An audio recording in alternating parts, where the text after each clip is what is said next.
For those of you who are regulars for this class, you've probably noted that it's taking us a little bit longer to set up each session than we have in the past.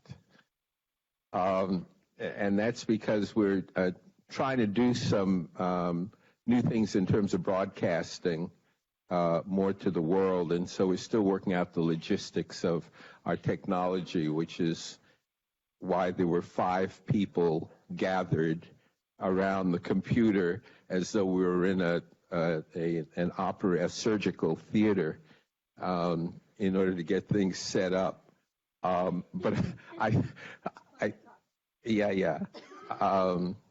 but I think we're set.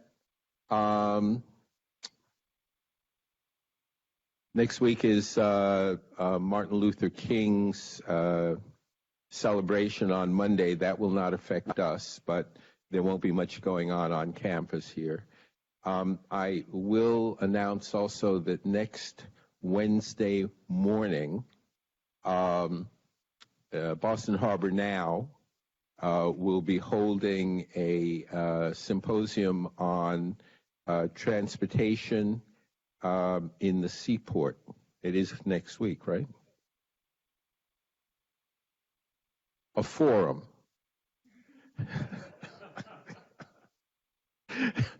A gathering of discussants.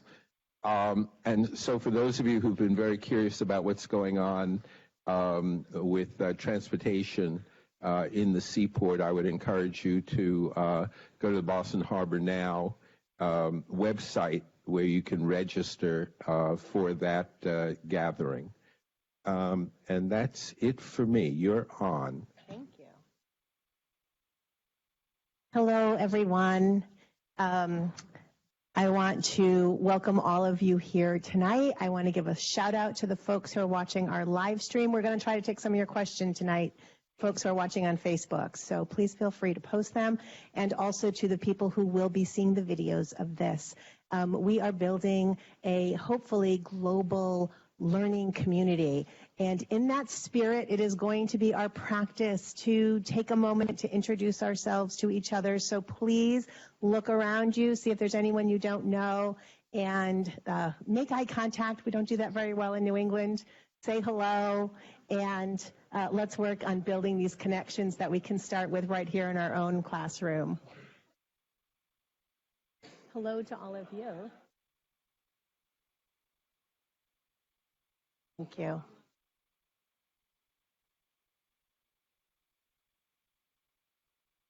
Thank you for going along with that.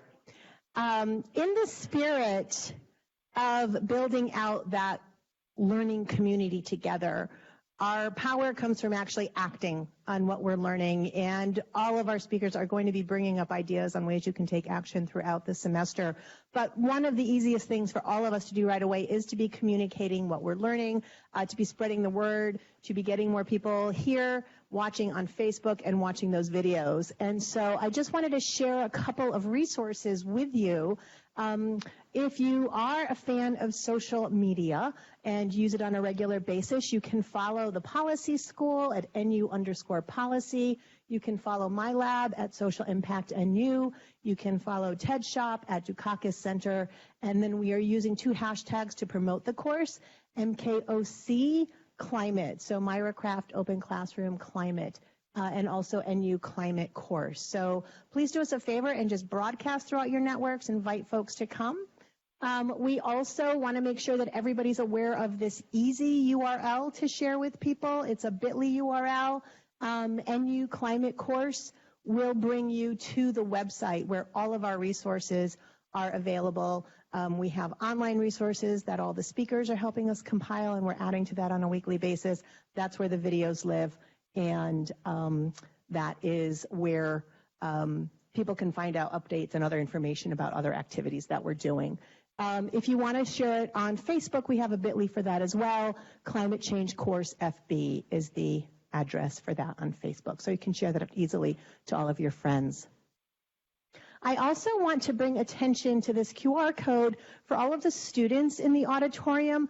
Our colleagues in the undergraduate research and fellowships office have very generously offered to put on weekly lunches every Thursday at noon if you're a student attending the open classroom or studying climate change and other courses.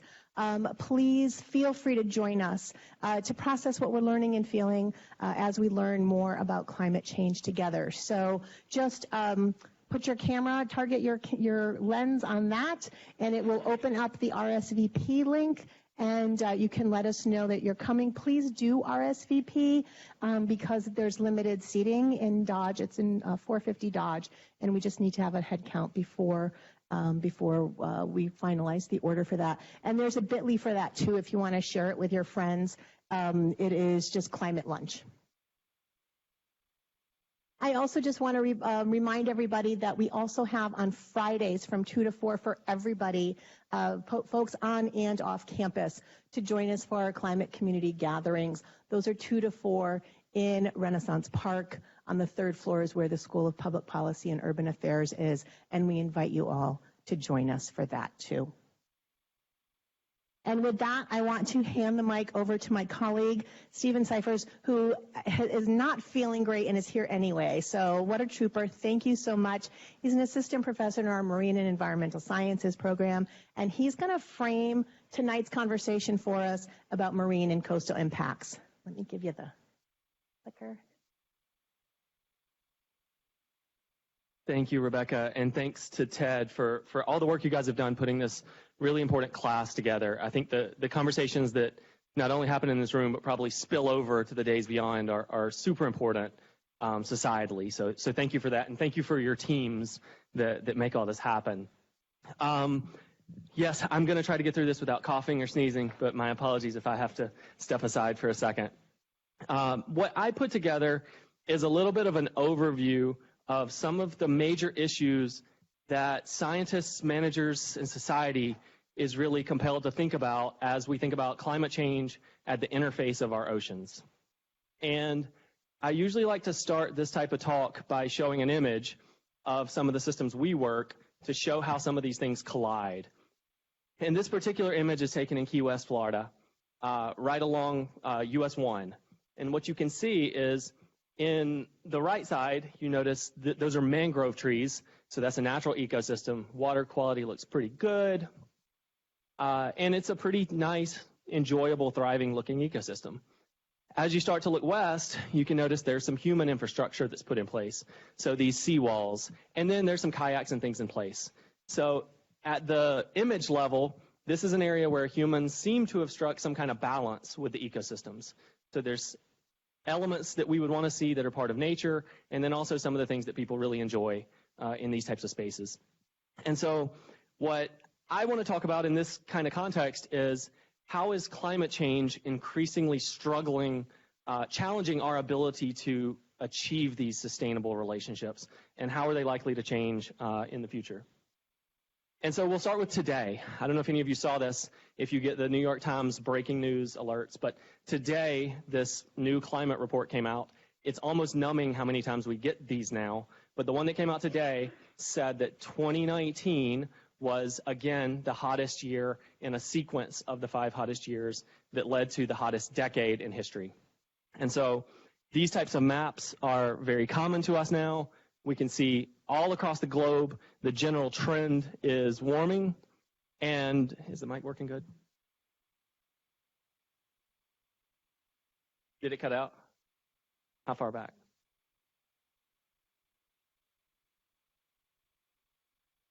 Test. We good? Other than losing people online, should I just pick up there and keep going? Okay. All right. So our story with this part is very familiar, and building upon what you guys have been very aware of, we're on a warming planet, and the oceans are one of the major areas absorbing this type of heat. So what I want to focus on in this case are really 2 things. One, how do these changes in terms of our climate warming and our oceans responding to that impact people? And then how does that scale down to the daily lives of individuals that might make decisions not just in the realm of mitigating long-term effects of climate change, but there are a lot of entities and places and people having to adapt to changes right now. And so trying to think a little bit about the lens of those individuals and those people and places. And one of those places is also in our study system. So this is an image. You'll see it again when Kiera gets up to talk.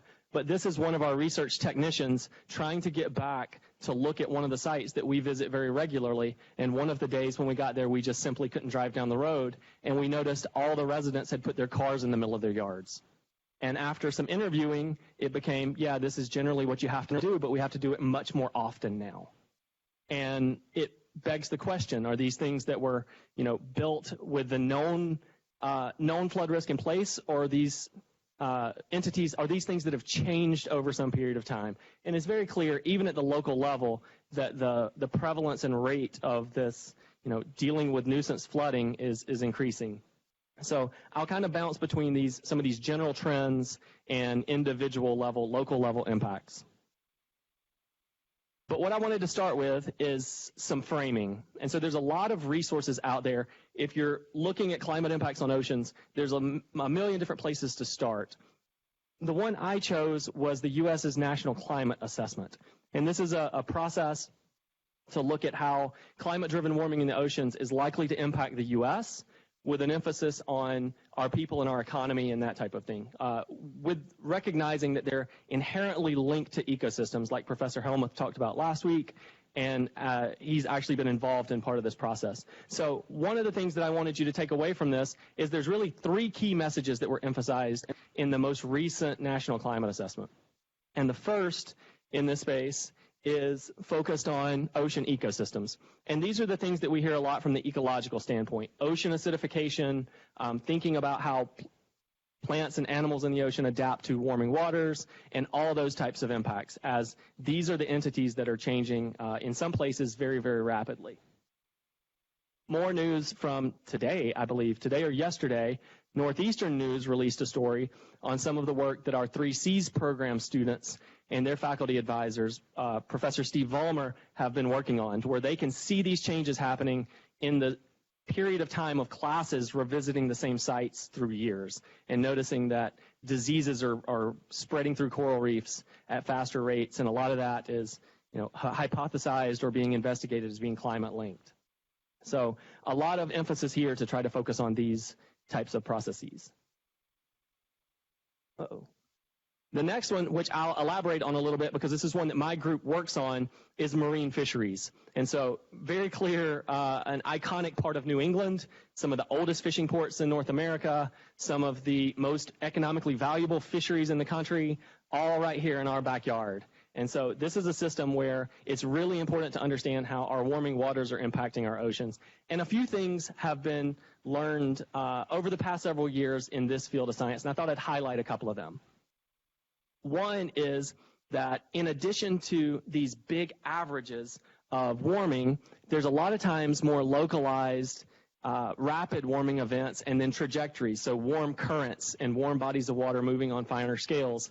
And what was shown is that these types of climate effects are really, really influential on marine species, with many of them being the species that we care about in terms of fisheries. So you can see in a lot of places, these species are shifting north. So as waters continue to warm, fish that don't like that level of warm water will shift north to colder water.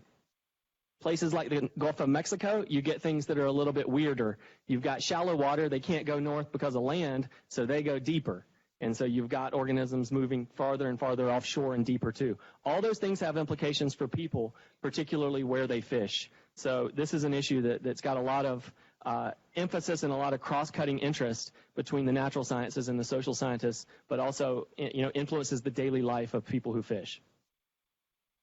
In the Northeast in particular, our understanding of this is getting pretty sophisticated all the way down to the species level, to where we can look at certain species that we think are very sensitive to temperature, and those might be classified as ones that we think are going to shift north. And then there's ones that we figure are much hardier and can handle a wider range of temperatures, and they might be just fine. And these are the things that are important for managers to be able to understand as they're planning for landings and harvest for years and multiple years, ideally decades into the future. so that we have steady food supply and we have steady resources and healthy ecosystems. But what we know a lot less about at this point is how the human component of these systems respond. So if we know some species are shifting north, then you would envision scenarios to where some are leaving. If people are not moving and they're staying in the same place, generally in their own fishing community, some of the species they've traditionally fished for are moving out, but some new ones should be arriving. And with that comes a whole lot of social and political questions about how we deal with that. How do we set up governance and management strategies for things that are very new to us and that we don't know a whole lot about? And so in this case, you can see, these two ladies have come in from a fishing trip and have brought in some species to a dock. What we don't know is how well all of these things will adapt through time as the whole dynamic of this social ecological system changes. And so the third message, which at least two of our other speakers are going to go into much more detail on, I just wanted to hit a couple of elements that I don't think they'll cover as much, is this idea of extreme events. And so we know that we need to understand the health of our marine ecosystems, and then that a lot of those implications for fisheries for our societies. But the extreme event aspect gets complicated, and to not steal the thunder from those that are coming, they'll highlight some scenarios to where we need to look in different directions in terms of time and different directions in terms of ecosystems and environment to really be able to understand that. But the implications are very clear. 40% of our populations live in areas vulnerable to sea level rise, which means these areas are still also generally very vulnerable to storms. So a lot of reason to focus our science and focus our societal engagement in that space. If you look at sea level rise specifically, you can see that it similarly matches those temperature maps that you see. So sea level rise is not increasing at the same magnitude everywhere. Some places are going to get a lot more than other places. And so that's one of the things that I think really needs to be taken into account when we start looking at where are our most vulnerable populations when we're prioritizing, societal investments. But I also want to use that as an opportunity to mention that as we start to look forward with all these climate issues, we also kind of have to look at what we've done in the past. And one of the things that we've done to shape our coastlines, which is something that our group spends a lot of time thinking about, is in addition to sea level rise and storms, our coastlines have been altered in response to erosion for decades and really, centuries. And if we look at how well we've done with this, one of the things that we've noticed is we've taken what were generally natural systems, so these natural healthy ecosystems, and we've transitioned them into things that we thought were built better. So seawalls and bulkheads and a lot of artificial structures. And the science that's been done on this over the past few decades has pretty consistently shown that there's negative environmental consequences for this, for biodiversity and for ecosystem function. And it's increasingly showing that it's not the best cost-effective decisions to be made either. And in some places you can see, if you look at the map, what the map's showing you is the brighter the red, the warmer the color, the more armored or hardened the shorelines have been from their natural condition. And these typically tend to track population. So our urban areas are more armored. The greens on the inner map are our estuaries of national significance. So these are the areas that we think are the most ecologically important. And you'll notice there's a lot of colliding interests here. So the areas that are important and there's lots of people are also the areas we seem to be transforming fairly fast. So tying these two things together, I just want to show you one last little set of graphs of some work that we just recently finished. Because if we know that the traditional way of protecting our coastlines from erosion with artificial structures has led to environmental declines, what are people likely to do when they're faced with additional stressors like sea level rise? And storms have been a long time thing, but storms becoming more prevalent or perhaps stronger. So this is a question that we looked at, and we focused on a really narrow group of stakeholders that are generally able to shape our coastlines at a higher, they have more power than a lot of other residents within communities because they live right on the water and make individual decisions. And so, I made it for a while, just a second. Okay, So we surveyed a whole bunch of waterfront and inland residents, and all I'm going to show you is the response to one question, where we asked them how concerned they were with a whole bunch of different hazards, many of them being climate-linked hazards like sea level rise and storms. And then we contrast these based upon two groups of people who live on the water and have a hardened shoreline versus a natural shoreline, and then we want to look at the people who live inland versus waterfront. And this helps us look at a couple of things. One, how do we understand where the role of individual shoreline decisions is contributing to climate adaptation? And two, what about this idea of moving away from the coast? Does that reduce our concern for hazards as well? And so I'm going to show you a bunch of figures like this that are all going to pop up in just a second. So I want to show you one by itself to kind of talk through it. So what you have here is you have a distribution of all the people that answered this question. At the very top bar, that's the percentage of people that said 5. And at the bottom, that's the percentage of people that said 1. So they were asked, how concerned are they with Category 5 storms? And almost everyone, regardless of shoreline type, said they were very concerned. So the distribution is shifted all the way to the top. And the colors are both blue, meaning that these two groups are similar. They're not statistically different. So in this case, storms, individual shoreline condition does not seem to tell you much about concern for storms. Throw all the other hazards in that we looked at, and there's only 2 that were significantly impacted by shoreline type. One being erosion, and the second one being sea level rise. And interestingly, in both of these cases, the group that was more concerned were the ones that had the artificial shorelines. 2 things to note here. One, we can't really tease apart the chicken and the egg. Were they more concerned, so they put the artificial structure in, or did they put the artificial structure in and it led to more concern? We don't know the answer to that. But what we do know is that the average length of time they've had these artificial structures is about 30 years. So it definitely has not alleviated their concern. The other one on the other hand is that it did seem to have a major impact on whether they lived on the water or not. Overall concerns were pretty similar, but if you moved away from the water, you reduced your concern in erosion and major storms to some degree. So in this case, it seems like perhaps that front layer, it doesn't mean so much your shoreline decisions. So that gives us a lot of, thinking about the environmental implications. Perhaps we shouldn't be building as many of these structures when we don't think they have the individual benefits, and we know they have environmental consequences.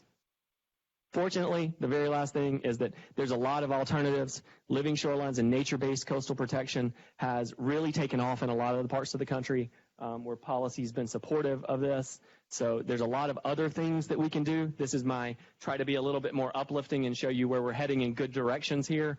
There's been some legislation that's recently passed motivating this in the last couple of years. But the take home is that, we've historically been able to find balance in places where we value the environment and we value social and economic entities. Sometimes that falls way out of whack. Climate change is definitely going to add more stress to these relationships. But I think, I'm generally an optimist in terms of, the ability to communities to galvanize and think about the science. So I will pass it over next to Dr. Katie Castagno. Katie is a postdoc who is jointly hired between Northeastern University and the Nature Conservancy. So Katie bridges that gap between science and practice in her day-to-day career. And she's going to talk to us about some of her work on hurricanes. So thank you.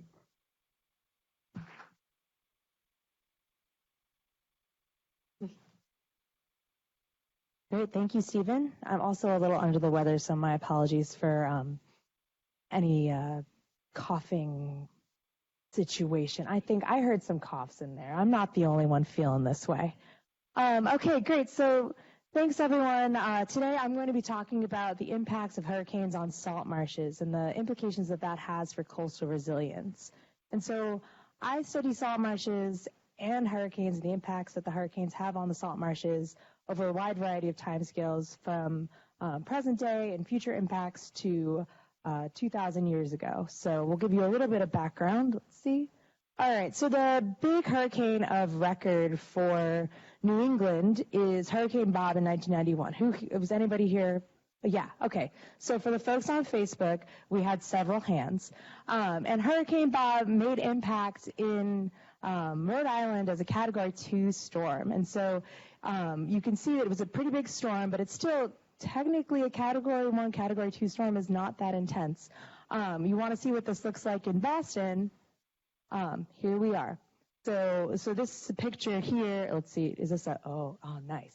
So this woman here who's having a little bit of trouble hanging on was right about here. And Northeastern, for reference, if anybody is familiar, is right here. So as we see here, Hurricane Bob brought a lot of wind, a lot of rain to Boston. But Boston is generally fairly protected from hurricanes that are making their way up the Atlantic coast. If you go to a place that's a little bit more exposed, for example, Woods Hole, you see that you have flooding. This is, if you've ever been to Woods Hole, this is kind of the main street down in the village, and this is about, I would say probably 2 or 3 feet of water right here. And so to give you a bit of context here, coastal communities are growing more vulnerable to storm impacts. And so what we're looking at here is this U.S. economic loss from tropical cyclones. And it looks like it's a really steep uptick, but the real reason for this is because wealth is becoming increasingly concentrated along vulnerable coastlines. And so here's a picture. I'm going to be talking a bit more about one marsh in particular in Connecticut. And so this is a picture of the marsh here, an aerial photograph from 1934. And to show you what that looks like now, it's not as dramatic as it could be, but to give you a sense, we have a lot more housing, a lot more wealth along these kind of vulnerable areas. And we see this again, you can look at any kind of aerial photography from the 30s to now, and you see that all these areas have become a lot more densely populated. And so there's a lot of wealth here that can be lost from these intense storms. To add to that, intense hurricanes are expected to increase in frequency over the next century. And so this is a series of model time periods. It's an amalgamation of model results. And what we're looking at here is the percent of tropical cyclones that are formed and become major tropical cyclones, so Category 3, 4, 5 in the Atlantic. And what we're looking at here is by the last 20 years of the century, about half of the tropical cyclones that form in the Atlantic are estimated to be a Category 3 or higher. And to give you a sense of what that looks like, the 1938 hurricane in New England made landfall as a Category 3 storm, and I don't know if anybody here remembers the 1938 hurricane. Okay, yeah, I don't see for Facebook. I don't see many hands. But for example, so the 1938 hurricane was really destructive and made landfall as a Category 3 storm. To give you a sense of what that looks like in the Boston area, here are some boats in Dorchester. You can see they're really having some trouble. This is trees down at Harvard, and then a yacht sunk in the Charles River. And this is my favorite, too, because in 1938, this is a yacht. Just to show you talk about wealth being concentrated along the coast. Think about a yacht sinking now and how much that would cost. But also to go back to kind of the Woods Hole area, and we're talking about places that are a bit more exposed to storm impacts and not as protected. I mean, Boston gets the protection of the whole arm of Cape Cod. And you can see that Silver Beach in Falmouth is just demolished. And so I have a few questions that I'm hoping to answer today. And the first one is, how do storms affect salt marshes? And we'll talk about that. And then also we're going to be looking at the implications for coastal protection and resilience. And so to first start about how storms affect salt marshes. Salt marshes are really important because we know that they buffer storm surge. The vegetation in the salt marsh can reduce the storm waves, and we've seen this with Hurricanes Katrina and Rita. So, for example, Hurricane Katrina and Rita both made landfall in 2005, and they, at the time of landfall, were similar intensities. But Hurricane Katrina was a lot more destructive, and that was partially due to the fact that Hurricane Rita had to travel through, do I have it? Oh, no, I don't. Okay. But they had to travel through about 20 to 60 kilometers of wetland first. So the storm before reaching a populated center. So the storm really was able to reduce its intensity by going through that marsh area. So we know that salt marshes are affected by storms in a variety of different ways. So one of the main ways is that they, and so I'm a geologist by trade, so I look a lot about the sediment, but we know that these salt marshes experience deposition of sediment. And so to give you a sense here, this is an aerial photograph of westerly Rhode Island, Musquamacut Beach. I don't know if anybody's been there, but it's usually near and dear to like at least somebody's heart in here. But here we're looking at an aerial photograph, and this is before Hurricane Sandy in 2012. After Hurricane Sandy, so we're going to flip our viewpoint around, but stay with me. This is what it looked like. And so, I mean, it took a lot of time for that area to recover. And it's really important to consider that Hurricane Sandy was really only a Category 1 storm. So in the scheme of things, it was pretty mild, despite as destructive as it was. And so really what you can see here is there's a marshy area behind the parking lot and behind the road, and you can see the sand that's being deposited from the beach into the marsh. We also know that storm sediment accumulation increases with storm intensity, and so this is results from a study that I did, a modeling study that I did in the Virginia Coast Reserve. And so here, we modeled a series of real storms. And model basically is looked at the sediment accumulation and erosion there. So we looked at the amount of sediment in and out during these storms. And what we see is as our storm surge increases, our net accumulation also increases. So we see more input of sediment into the system, onto the marshes during a major storm. But we also know that storms can cause erosion of a salt marsh. And so we see this in a variety of different ways. I mean, we can see slumping, we can see undercutting. Often a storm can come along and pull out all the vegetation of a marsh and leave that whole area very vulnerable. And so we know that there's a kind of a spectrum of impacts that storms can have on salt marshes, which could have very important implications for using the marshes as a form of coastal protection.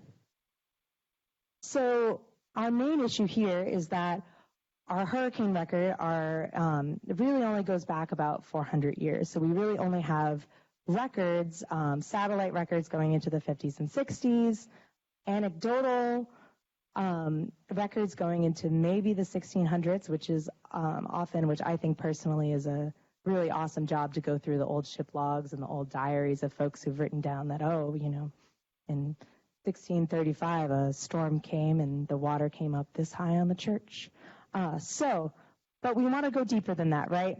So to do that, we use proxy records. And so a proxy record, and we'll go into this a little bit more, is a way to identify when a hurricane has occurred and go back thousands of years. And so to give you a sense of where I'm going to be doing this, I present to you the Patagonia problem.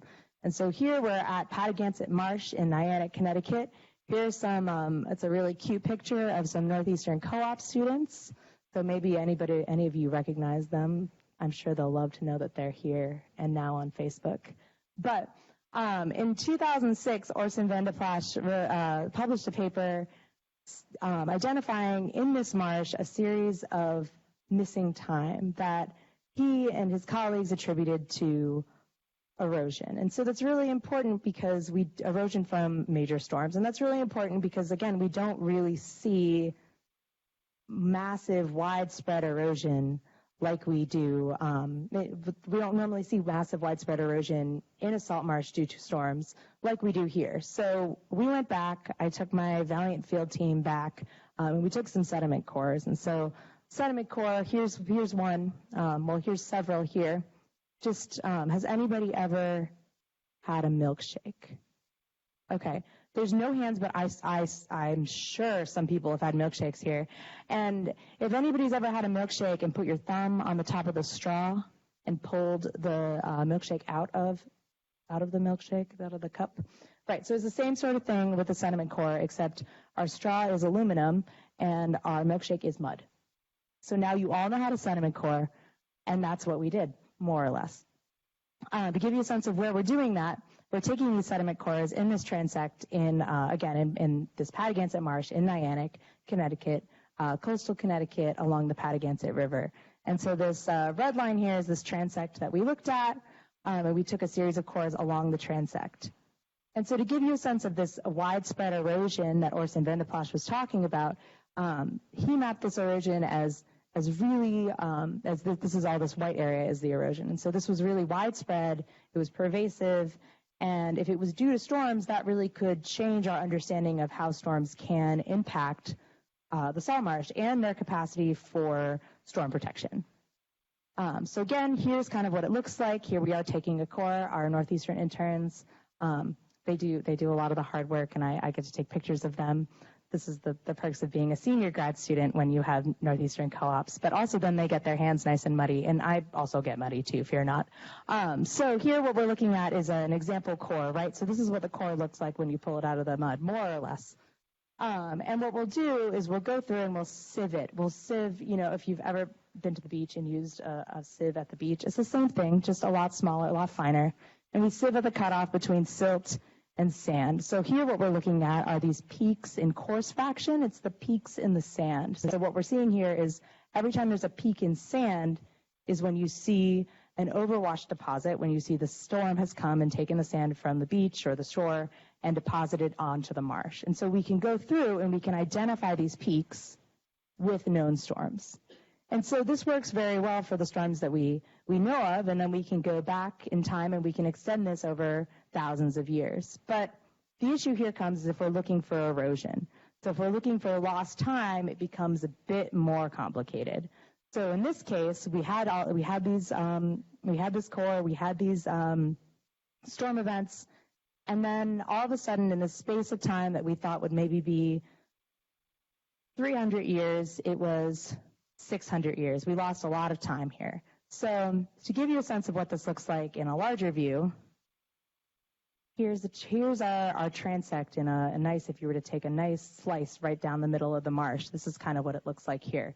And so this looks like a lot here, but here we are, we have the different ages of these different points in the marsh, and we're looking at two specific cores in general. And so again, this erosion here that we're proposing is this red line here. And we're looking at two cores. We're looking at core C15 and core 20. So 15, it's important to note, has the erosion. 20 does not. 20 is continuous. There's no lost time.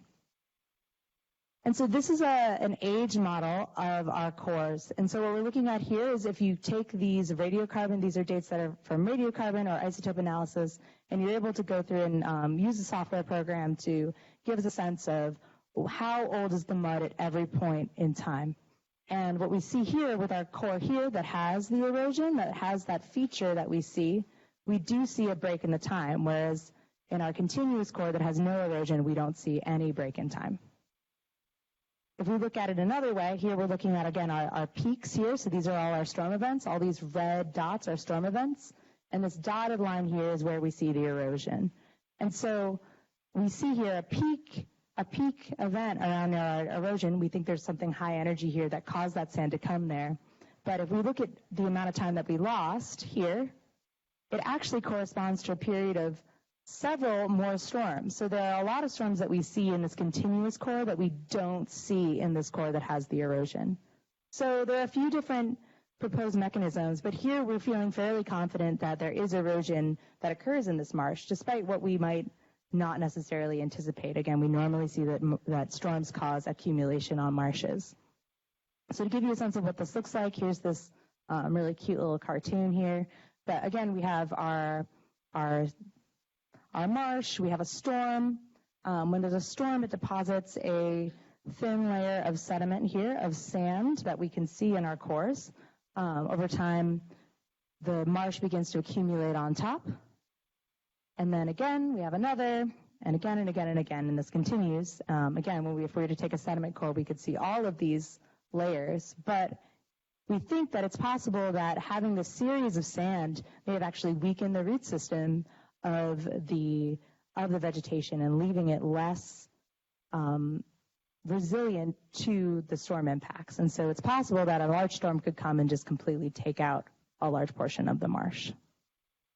And it's important to consider that this is, this is simplified. This could, in real life, it's a lot more subtle, right? Or it can be a bit more fragmented. It can happen in different parts of the marsh. Some parts can see erosion, some parts can see accumulation. So it's really important to kind of, this is a new finding that I think we're really interested in focusing more on in terms of understanding the resilience of the marshes to storms. So ultimately, what are the implications for coastal protection and resilience? The few takeaway points here that I have is that we do see that marshes are generally resilient to storms, which is really important because they are a really useful tool for coastal protection. A lot of living shoreline and natural infrastructure regimes incorporate marshes and incorporate and prioritize the protection of marshes because of their storm buffering capability. But we do see that in some cases and in some marshes that there may be a potential for erosion. But ultimately, it always ends with the call for more research to really constrain those impacts of storms on marshes, especially in the face of increased storminess due to climate change. And so with that, I would love to hand it over to Kiera O'Donnell. Kiera is a grad student in the Scyphers lab, a PhD candidate. Hello.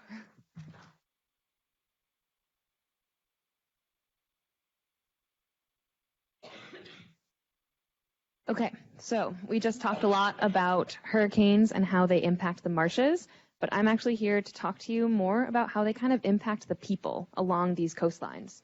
So this is kind of dark, but this is in Key West, beautiful sunset picture. But I like this picture because it shows both the environment, the ocean, trees, this landscape, and then also very well shows the people here as well. There's lots of people here. This is a harbor. There's lots of boats. This is a place where people go fishing. It's a place where people come for business too. There's lots of restaurants along here. And our lab actually studies the interaction between them, like we've been talking about. And we call this kind of a social ecological system. So I just wanted to get that out there to start kind of framing what I like to study. So to talk about the coastline, since that's kind of what we're studying here, we have that harder infrastructure, but there's actually a gradient that we've been talking about that goes all the way back to vegetated shorelines as well. This picture is right next to a community college down in the Keys, so they have people living right next to the vegetation. We've seen this picture before too. We've been talking a lot about how the U.S. continues to armor their coastline and how actually the people moving into these coastal zones is kind of increasing the hazards. And a question that I really like to think about is kind of when does a hazard become a disaster? And it's actually increasing disasters along coastlines because there's so many people here that when a hazard's when a hazard's occurring and it's affecting a lot of people, it's creating a lot of monetary damage. That's when it becomes a really bad disaster. So with more people, with more money, that becomes higher and worse disasters that we see. Disasters like this. These are two photos taken from Hurricane Irma. These are both homes that were right along the coastline that were completely decimated. So we are studying Hurricane Irma and the people living here and kind of their views, the impacts from the storm, and if their actual connection with the ecosystem caused any diminishing effects of their disasters that they were seeing. We saw this picture before too, not only disasters in hurricanes, but also with flooding, with sea level rise. As Stephen was saying before, that this was just a normal day, it was just a sunny day, and this is happening a lot, and happening a lot of places as well, even in Boston, not just in the Keys.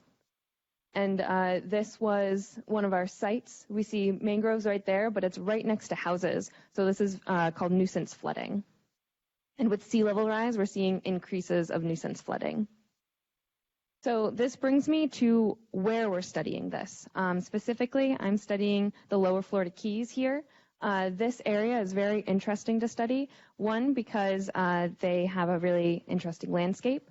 All of the green that you see on the picture, that's vegetation. That's mangroves and scrub brushes. So the kind of orange is natural shorelines that don't have vegetation. And then all of the red in there is those hardened shoreline structures. We have the gradient of shorelines. In the Florida Keys, we also have a gradient of people as well, which makes it very interesting to study. So we have the red areas that are kind of a urban area of a lot of people living there. It's a high dense area of people. We also have areas like over to the east that it's kind of more green and it's more rural and there's less people living tightly together. And we're interested in how different things like hurricanes and flooding can actually impact the people, and if their variation in landscape and if their variation in where they're living at all can actually affect the disasters that they're seeing. The Lower Florida Keys also is kind of at the forefront of climate change. They're a very low elevation. They are seeing a lot of sea level rise, like that nuisance flooding picture we saw earlier. They're also seeing a lot of hurricane activity as well. Hurricane Irma is one that hit recently, but they have some effects of hurricanes as well. From the survey that we did, a lot of people talked about how hurricanes are very common. From a Category 1 or Category 2, they don't even really think about it. And they only really evacuate if it's like a Category 4 or 5. Some people don't even evacuate for like a 3. And some people didn't evacuate for Irma, which was a 4 as well. So it's a very interesting population that think very differently than we do up here. I wanted to flip back to mangroves, which kind of are, when they're being studied, a lot of people kind of think of them as an ecosystem, but I wanted to get the people into it as well. So mangroves are really important because they provide ecosystem services, which is that connection between the people and their environment. And specifically, the ecosystem services that I'm focused on that protect from natural disasters are their flood storage capacity and their wave attenuation properties. So these really dense root systems along here, they collect sediment and build up really soft sediment. So when a flood comes through, there's a lot of sediment to hold the actual water so the water doesn't go up and onto nearby roads or other structures. They also have really dense root systems kind of cut through waves. So as waves come through, it has to work its way through all of those roots. So the waves actually are less kind of effective and have less power on the other side of mangroves. And I'm talking about this because when we're studying social ecological systems, this interaction between people and the environment, a lot of people talk about a good way to study this is the influence of kind of disasters, of hurricanes. So when you actually apply a hurricane to an area, the outcomes can shed insight into their interactions between each other. So we're taking Hurricane Irma, as been talking about before. This was a hurricane that hit the Florida Keys at the beginning of September in 2017, so a couple years ago now. But it was a Category 4 storm, and it impacted the people, and I'm still talking to people about their recovery efforts as well as they're still trying to recover from it. We did a survey of the Lower Florida Keys. I just wanted to kind of put this up that we had a pretty good response rate to, and it was a pretty representative sample. So we did 1,000 waterfront and 500 inland because we really wanted to understand what the people right on the coast are doing and what they're seeing. We asked a bunch of questions. The question to kind of orient you to is that first one. How would you describe the impact of Hurricane Irma to the following parts of your home? And that's the one I'm primarily going to be talking about because we wanted to understand how they view their damages and their disaster. We asked more questions, and I mean we asked a lot of questions, and I don't want to bore you through all of this, but I wanted to orient you to this damage perception. So this is all of their answers. Out of everybody in the Lower Florida Keys who answered, there were 6.3% who said that they had a ruined, damaged state to their home. There were 22.4% that said they were majorly damaged to their home, 39.5% that said moderately damaged, and then 30% that said lightly damaged. So this is how I'm representing all of the damage states that people talked about later on. But the stats that we did, we wanted to know if any factors of all of those different questions that we asked them, if there was anything that influenced or not influenced, but anything that kind of showed their decision-making process of why they perceive their home damaged as ruined or not. That first kind of factor that came out in this process was actually shoreline damage. So we saw that if people had lightly damaged or less shorelines, they were more likely to respond that their home was also lightly damaged or moderately damaged. And then if their shoreline was moderately damaged or more, they were more likely to respond that their home damage was increased as well. And we have some percentages here showing, again, like the 33.1% of lightly damaged on the left. The next thing that came out that was interesting, for those who had lightly damaged or less shoreline damage, actually the next thing that came out was the type of home that they had, which is why their actual social status is really important. And of those people who had a lightly damaged or less shoreline state, they had a higher percentage of people responding that if they had a manufactured home or a multifamily home, that 24.2% said that their home was ruined after Hurricane Irma. So that's a really high percentage of people. And this is important to understand kind of this line of how people are thinking about their damage so that we can actually go back as managers and go back as people trying to help to understand who we can help and how we can help. So jumping into the shoreline damage, I wanted to flip into this assessment that one of our collaborators did with us, and this is showing kind of the mangroves in green, the seawalls or those concrete revetments in the red, and then the bulkheads in white and sandy beaches in blue. So this was also an assessment after Hurricane Irma, but I wanted to pull this one out because this showed that mangroves actually had a lower damage state the higher the influence of waves. So that bottom axis is talking about the energy of waves that was hitting the home. So as you go up, the mangroves stay down in the 0, 1, or 2 damage states, where if you had a bulkhead or a sandy beach, you went up to all the way to 4 or 3 damage state.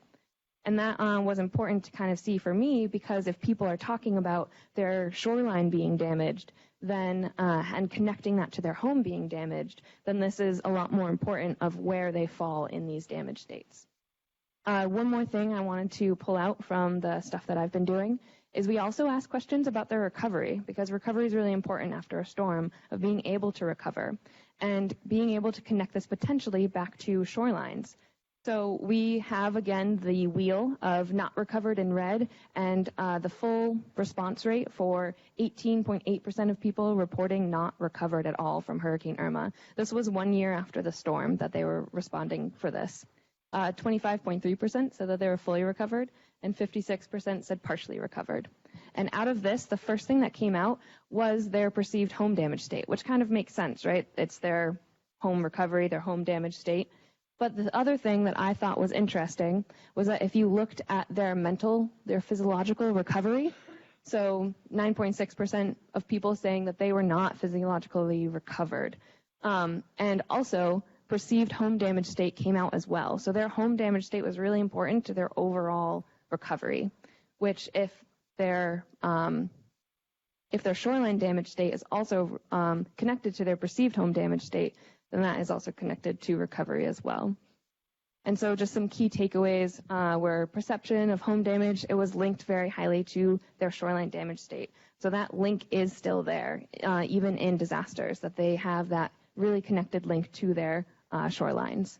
And I think it's really important to kind of point out that mangroves did provide some of that protection to their home. And with that, I will hand it over to Alice Brown, right? Yeah, from...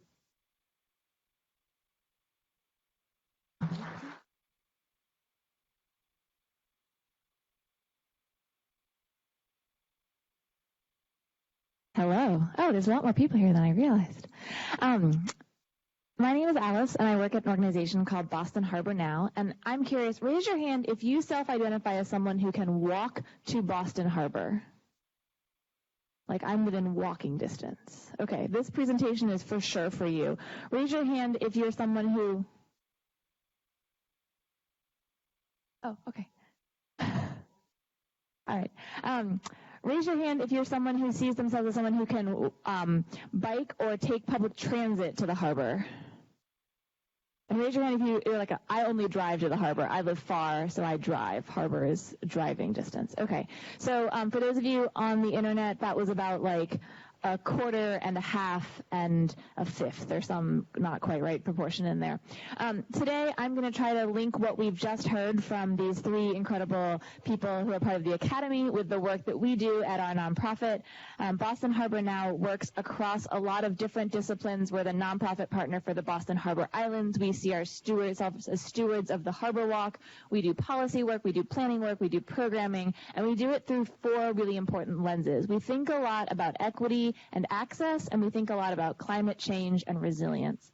And when we talk about the Harbor Walk or the islands or anywhere else, and we think about equity and access, we want to make sure people feel like the harbor is welcoming to them. If anyone has a legacy of growing up in Boston and they remember when the harbor was dirty or it was cut off by the Central Artery elevated or anything else that made you think, no, the harbor's not for me, whatever that was, we're hoping that people can overcome that. But then in the modern times, we know that there's lots of waterfront developments that make people not equally feel welcome. So part of our work is saying, how can we ensure that everyone feels like the Harbor Walk, the Harbor Islands, the harbor itself is for everyone? And if our task was just to address equity and access, we would have a really big challenge, but I think it's an overcomable challenge.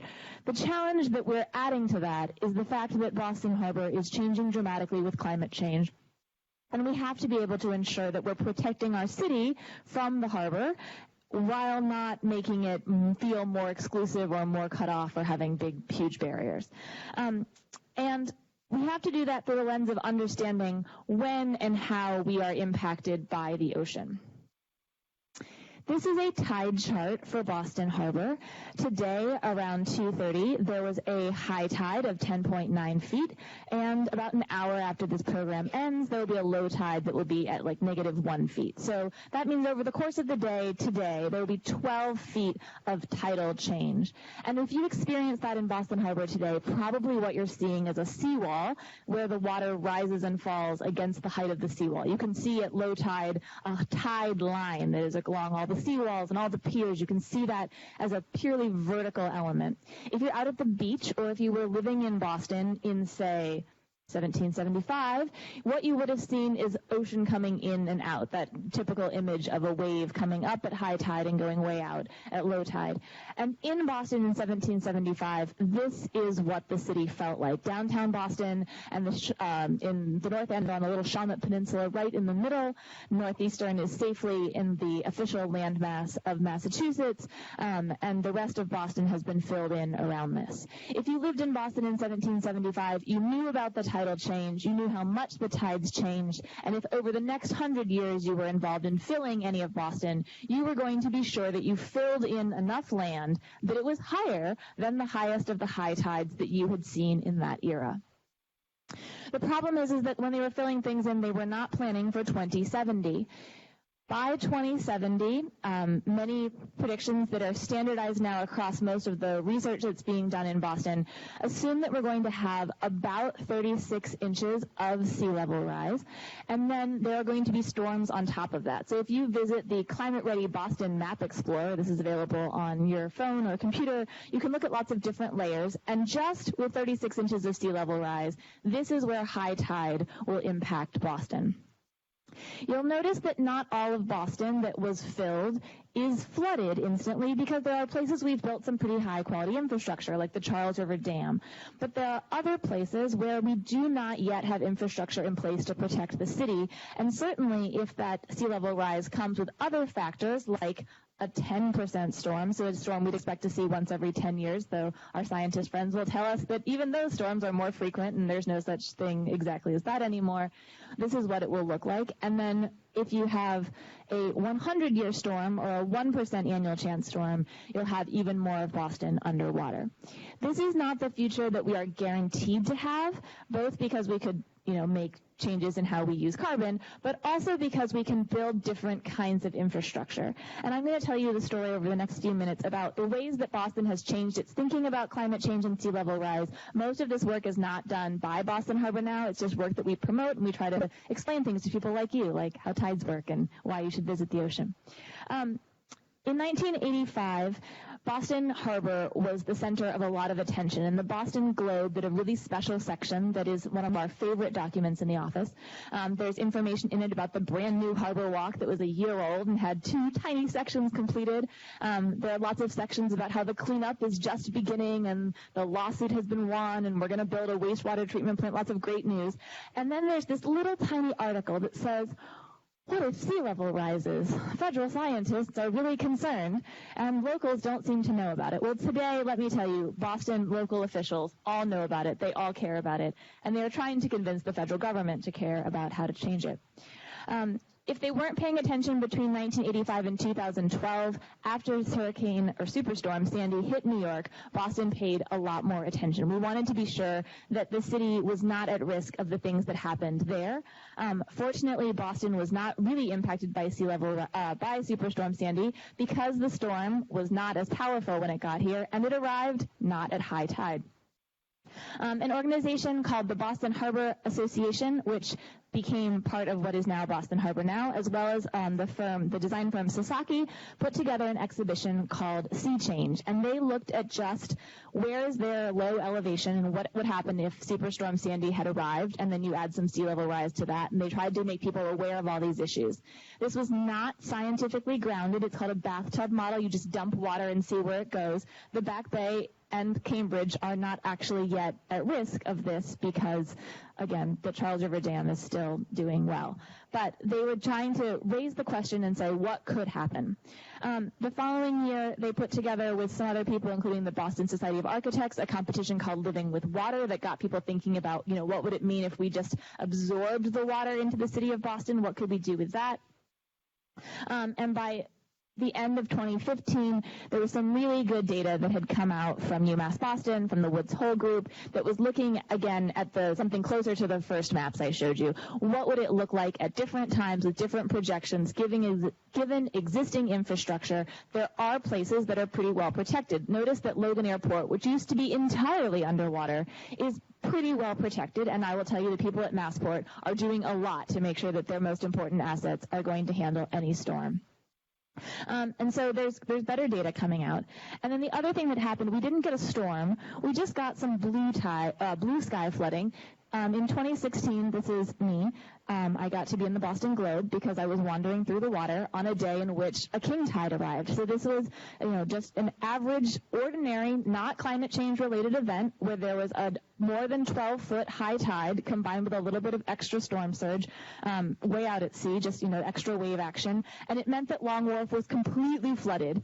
This is not linked to climate change, but it's a foretaste of what climate change can feel like. And everyone who went out that day and everyone who saw those photos was like, oh, the ocean, it just comes. It's just here.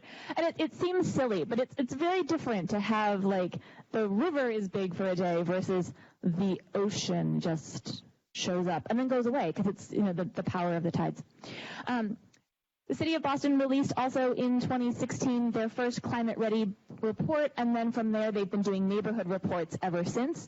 The first big report that they released in 2017 looked at East Boston and at Charlestown. It was done by 2 firms, Kleinfelder and Stoss, so they get credit for all these graphics. In East Boston, they were thinking about a long-term vision for what it would be like to change the entire edge condition of the waterfront to say, how can we keep storms out? How can we protect ourselves, mostly with green infrastructure? Let's think through that. And they were focused on what they could do in the near term. So already since 2016, 2 really important things have happened. One of them in the small inset picture is an initiative by the city. They have a deployable, removable barrier that blocks a major existing flood pathway on the East Boston Greenway. So water can come in, it goes down the Greenway because it's an old rail corridor, it's sort of below grade, and they can deploy this wall really quickly, and they can block the water from flooding into the rest of East Boston.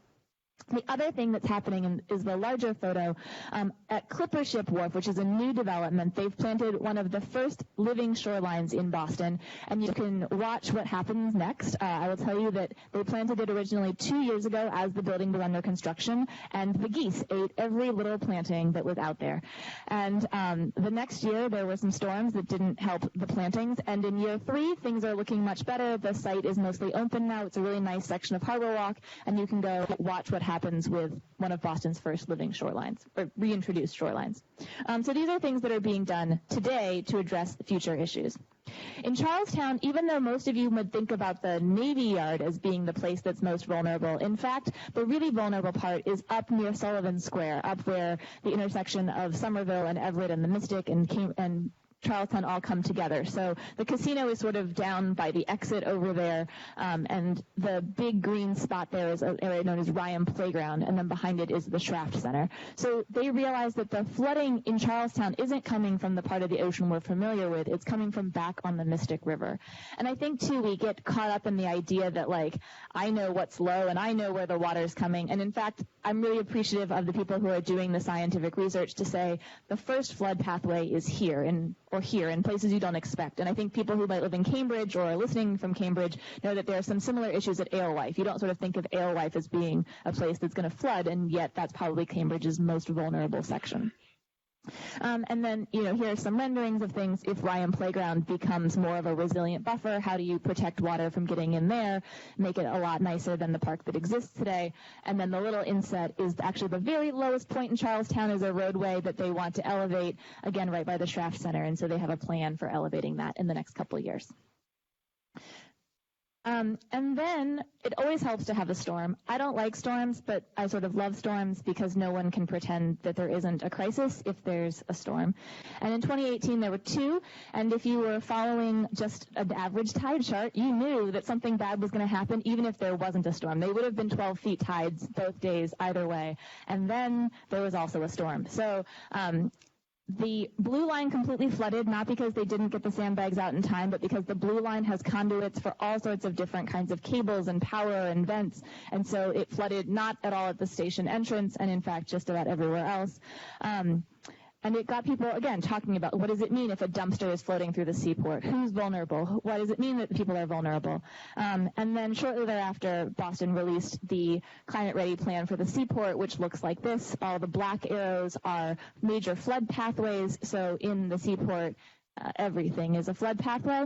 And they're working to figure out the sequence of developing buffers along the edge. So which places are actually not at risk in the next 10 years, but are at risk in 20 years, what places are at risk in 50 years, and how do you link them together? Because if you're having private developers do one site at a time, we need to figure out a way to stitch a whole network together to actually keep the water out. There are people who look at maps like this and they say, this is why we need a barrier. We need something way further out that's going to address the problem. And there are cases to be made for barriers, and there are cases to be made against barriers, and I am not discussing those in this talk. But I will tell you that what we do have already, as was mentioned earlier, we don't have wetlands here in Boston Harbor, in the inner harbor. We have Belle Isle Marsh. But what we have is the islands. And the 34 islands that make up the Boston Harbor Islands National and State Park do a tremendous amount of energy buffering. If you took a storm that didn't have the Cape Cod protection followed by the Hull and Hingham Huggy Arm protection, as I call it, and all the islands in between, you would have storms that came into Boston. They'd be pushing water with these 17-foot waves, and everything would be underwater. But this diagram by the Woods Hole Group is trying to show you that the islands themselves are picking up that wave energy, they're absorbing it, and they're ensuring that something that's a 17-foot wave out in the ocean, by the time it hits Boston, is just adding an extra foot or two. So these are concerns in places if you're out on a barrier island, there could be huge waves that are coming over you. Those huge waves are never making it into downtown Boston. So I think as we evaluate barriers in the future, or we evaluate the best way to use the islands or to protect the islands themselves, these things will all come into play. Quickly moving ahead, in 2018, the city also released the Resilient Boston Harbor Vision Plan. It's truly just a vision, but the idea is thinking about the entire shoreline. What does it mean to connect it? What does it mean to make great green spaces that are also providing resilience to the city? They looked in that at Long Wharf, which is a place that's near and dear to my heart because a lot of the work I do is on water transportation, and this is an area where having a giant green space might not work, especially if you're building a wetland, and you also don't want to build a big wall, because people are trying to get on and off of boats. There are a tremendous amount of passenger vessels that leave from here. Over 250 a day in the summer are coming and going from Long Wharf alone. And so we have to figure out a resilient strategy that works for this kind of transportation conditions. Similarly, all of our port areas in Boston, we're not just going to build a wall, we need to be getting things onto and off of ships.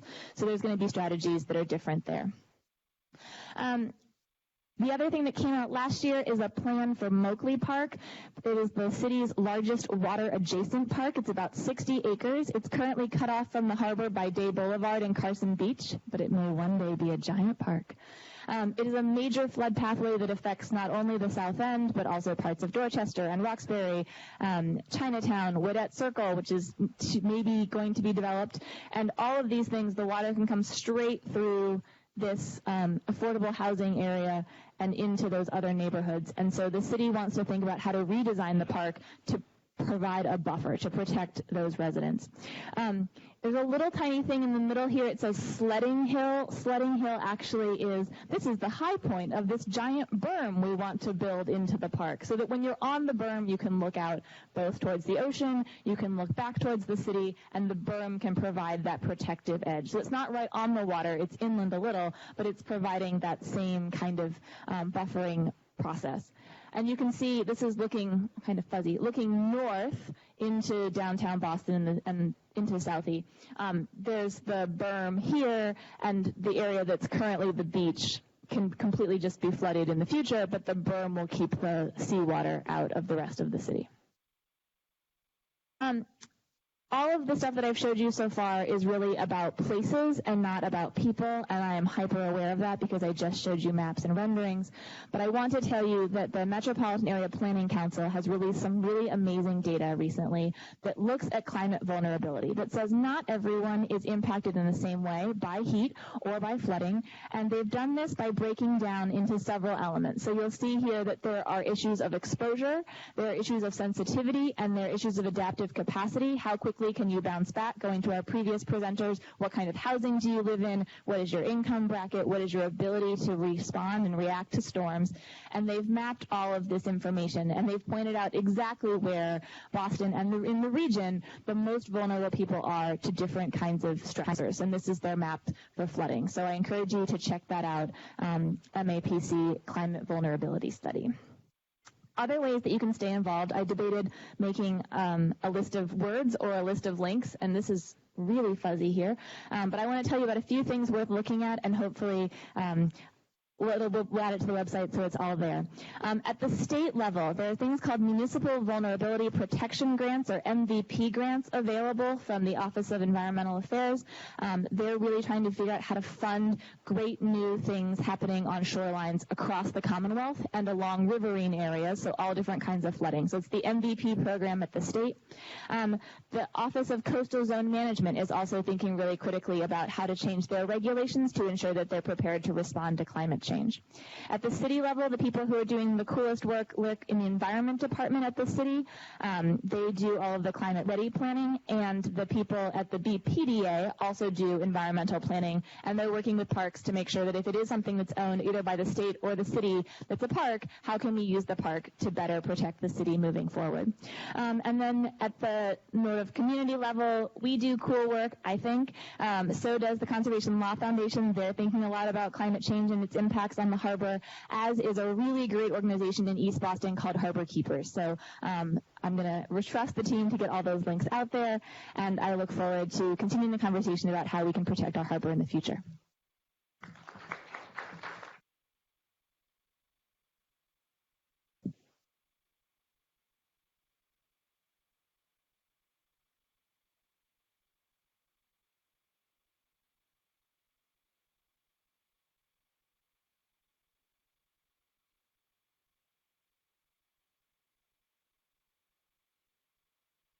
That's a phone alert, right? We're not having to back.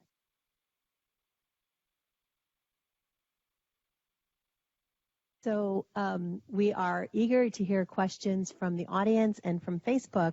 But if I may, I'd like to just ask you one question. How, if Boston is facing questions of expense and equity in which neighborhoods are more or less vulnerable, how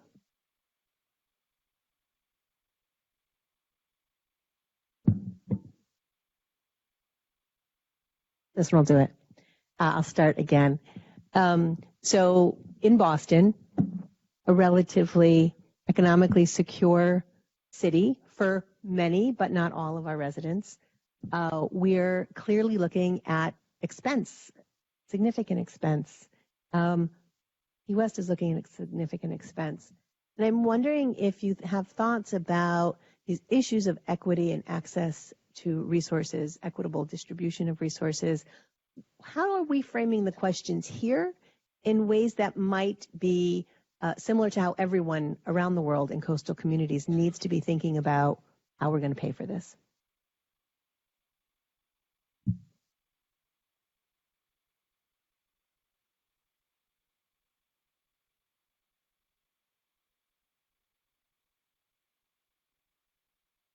Ooh, it's a tough place to start. No, I mean, that is the question, right? I mean, that's the big, I think, overarching question that then, not to totally punt on it, but I think it's the one that if we stay committed to that question, then we will likely, and I say we as a collective group of scientists and society, continue to identify the ones that answering that big question relies on answering.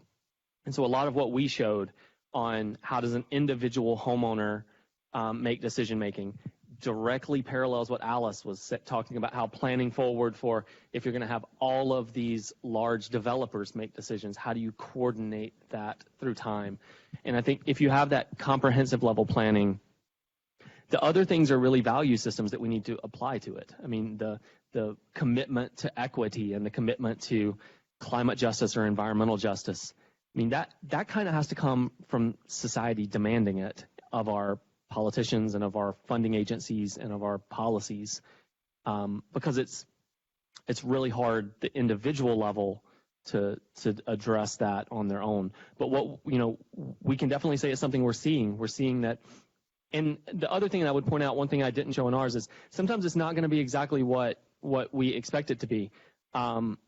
We often have this perception, and a lot of times it's true, to where the most socially vulnerable people are in the most physically vulnerable areas.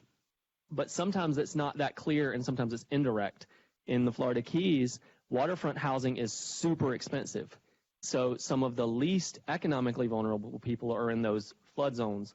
But when they get flooded out, they will move to higher elevations in the communities and displace the ones who had lower socioeconomic capacity. So gentrification and those other types of things come together. So, I mean, my long-winded answer is it's like an all hands on deck with scientists and society trying to, pull apart the parts that we need more science. And then once we have enough science to understand the issue, then we need to move forward with policy and action. Yeah, I think Boston is similarly like the Keys, that there are people who look at new development along the waterfront in Boston and they say, oh my gosh, why are you building there? We know enough about climate change. You shouldn't put a building there. But at the same time, it means that you have a bunch of really wealthy people who now are paying attention to climate change and are really passionate advocates for protecting the harbor and protecting communities and protecting the communities behind them. So I think some of them are very new residents, so it'll be interesting to see over time how that all works. And there's also, they would argue that the tax benefits to the city of some of these new developments are linked to the city's ability to do all sorts of things. Again, I haven't seen that play out. It's not like the affordable housing crisis has been solved by the tax offsets of new development, but the argument could be made. And I think that the real question will come down to the federal government. So there are places now, for the first time, that the federal government is considering doing pre-disaster FEMA grants. So they're saying, where do we know there could be severe flooding, and how can we build a thing that will protect against it? For a long time, FEMA was about building back exactly what you had before. You couldn't build it back differently, which meant that you couldn't build back smarter or, build the different berm or bring in the green infrastructure. You had to replace what was there with FEMA, and FEMA is now shifting their attitudes towards that. So even though we haven't seen widespread changes across the federal government or federal funding, I think that's a place where there's a little bit of hope, and there could be bigger hope depending on the rest of the year. I'm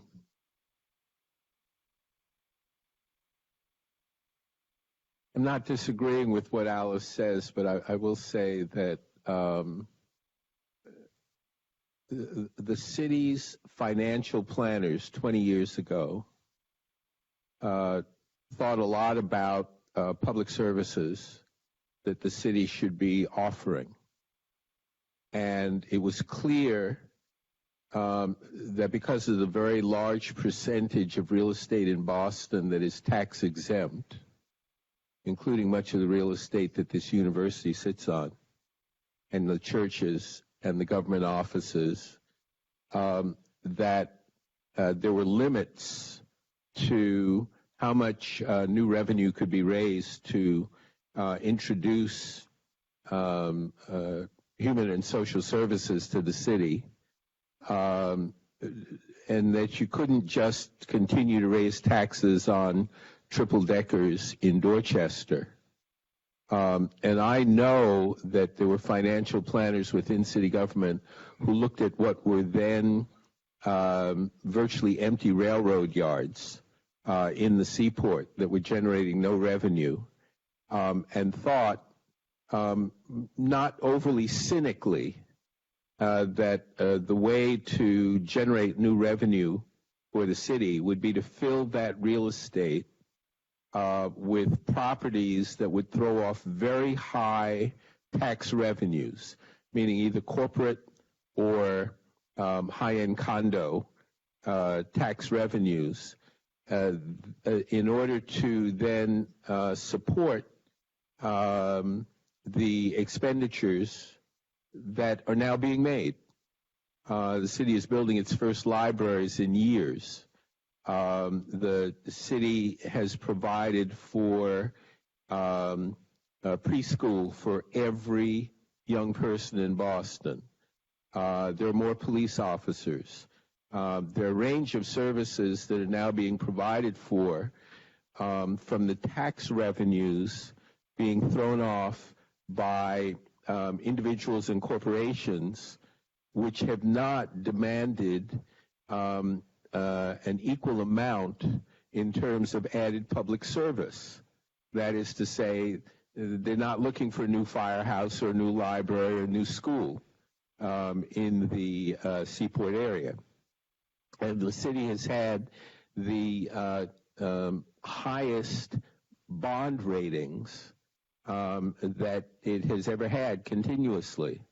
So clearly there are trade-offs when we think about this sort of stuff, and there's no question but that at some point, some of the owners of those very expensive condominiums will be wading through the water, as you did in the photograph, and asking why they bought along that area. But it's also been the case that a lot of the investment, the real investment that has come into that area is not homegrown investment. And it's not really private investment. A lot of the money that has come in through global pension funds and the like that are simply looking for places to park their money. So certainly there's a certain amount of cynicism, but the alternative would have been to build a lot of affordable housing there where people were highly dependent on long-term stability of their housing. The real estate would not have thrown off the same kind of tax revenues. And then 20 years from now, you'd have a lot of working-class people living on the waterfront in housing that they wouldn't be able to access. And when we think about these kinds of trade-offs, we do have to think about the sometimes anticipated negative consequences of that kind of investment. I also have a question that goes back to the universal question. The flooding that we're seeing here is also the flooding that we see in Charleston, South Carolina, and Venice, and throughout the Far East. And whatever the science has been saying, conflicted as some people would like it be thought of. The reality is that places are flooding that never flooded to the extent they did before. And somehow we haven't found the language at a global level to mobilize people to want to fix it. And so from this group, I wonder, what is that language that needs to be employed at this moment that goes beyond what it is that we've seen up to now to get people mobilized?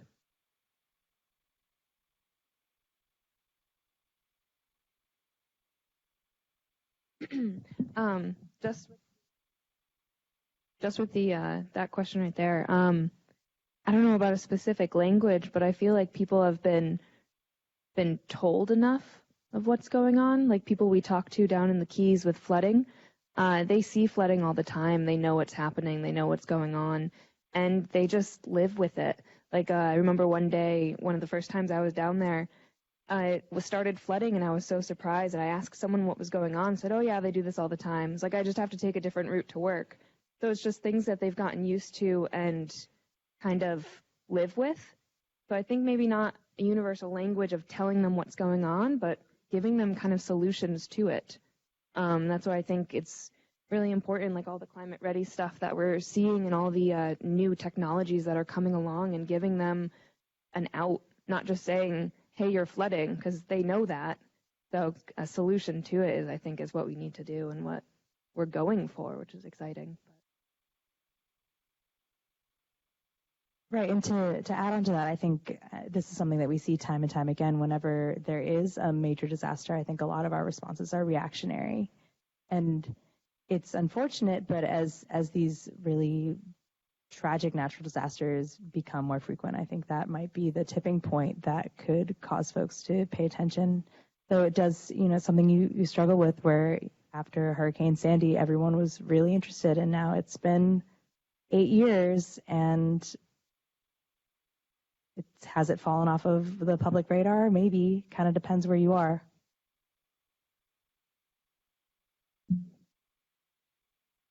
I'll just add one thing and say, I completely agree with both of those points. And I think one, clearly if we had the answer to what the messaging could be different, there wouldn't be so many trade-offs and counterpoints for why development in a place like the Seaport is rapidly expanding. So there is no easy answer to it of like, oh, that makes sense, we shouldn't have done it. It's that there's trade-offs and there's short-term and long-term issues. One of the things that I think is underutilized is that there's too much of a barrier between science needing to be conducted by people who have, academic appointments or graduate degrees compared to science that comes from within the communities. Because whether or not your community or your route to work is flooded is an individual experience, but it's also really important for understanding an issue and mobilizing your own community. So I think, democratizing science and letting some of that knowledge be transferred from within communities to the decision makers there is an area that's getting a lot of attention. There's a lot of great people at Northeastern working in that space. But it's one that's got endless potential if it's invested in, is, citizen science and those types of spaces, I think, can break down some of the barriers.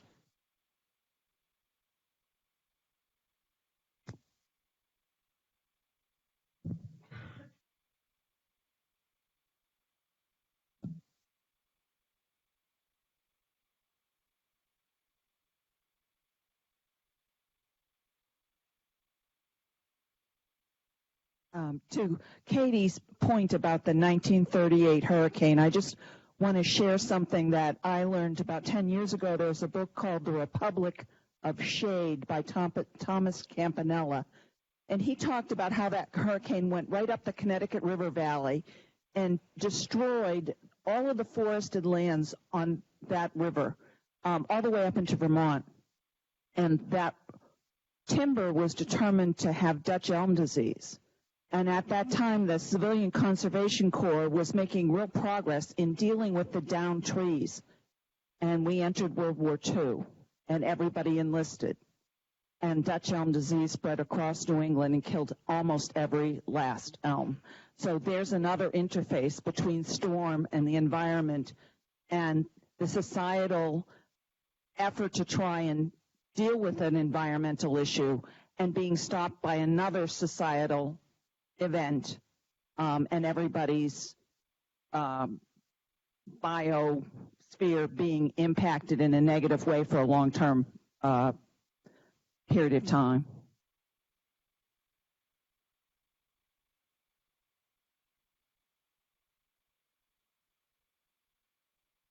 Two questions, if I might. One is, you've talked a lot about the negative consequences of climate change, but I wonder, are there at both the global and the local level some expected positives, or are there some groups, some countries that will benefit from expected climate change? For example, will Russia benefit because Siberia will now become more navigable and amenable to development? Are there some places in Boston or Massachusetts that will experience a positive benefit? Second question is, you expressed concern about hard surfaces covering more and more of the local land area. And so I'm wondering, having a bit of an architectural interest, does that suggest that we would be better off leaving a lot more open space to act as buffers and building, instead of triple deckers and that sort of thing, very high density, high rise housing and office buildings?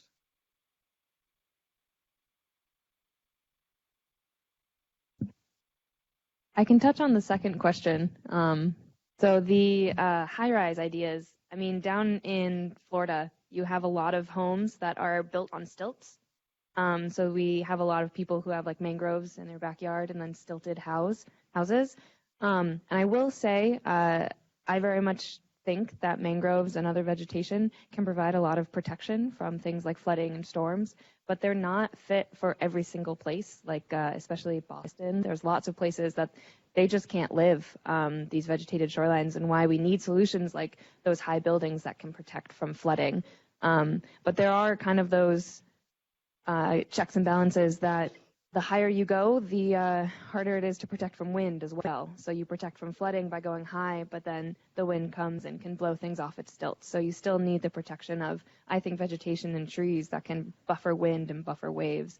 So if you have that hard structure, there are just other pitfalls and consequences, which is why architectures, I mean, I've seen lots of things of ideas going through of different collaborations between the environment and the buildings and the structures, of new ideas of how to live with water, which is very exciting. So I don't know if that exactly answers your second question, but yeah. I mean, there's certainly a lot of planners who are encouraging density based upon building taller. And we're going to see more of that. I don't think there's any question of that. Part of the goal is to move people away from vulnerable areas. Our class talked briefly earlier about what happened after the major storm in Galveston a century ago, where they ended up raising basically the entire city, mandating that all of the housing had to be raised, I think it was by like 20 feet. And that was a century ago. And clearly we're going to see more of that.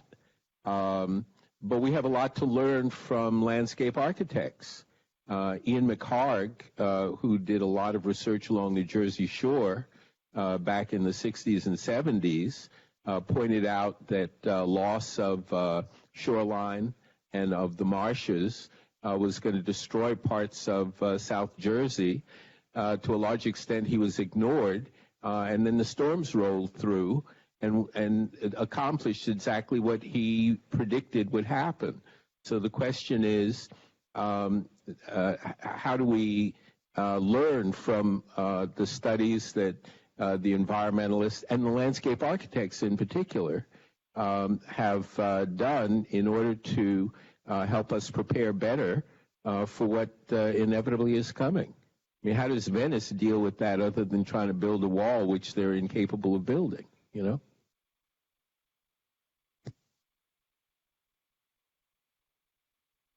I'd like to really know what you people might think about the issue of global warming. I realize that that's part of what this session's all about. And I'm wondering, considering the kinds of storms that we're seeing across the country and elsewhere, we haven't seen them the way we're seeing them. The situation here in Boston, it's unheard of that we're having 60-degree weather, 70-degree weather at this time of the year. So I'm wondering what that impact is in all of that, because certainly rising seas, it seems to me, part of that. Stephen, do you want to give us a quick primer on what about the weirding of climate, as Brian described it last week, is contributing to the sea level rising?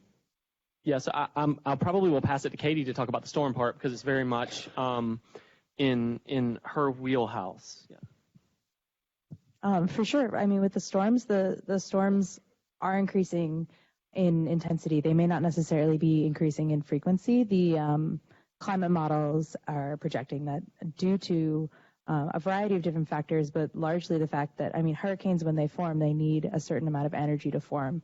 And the energy for the hurricanes to form is warm seawater.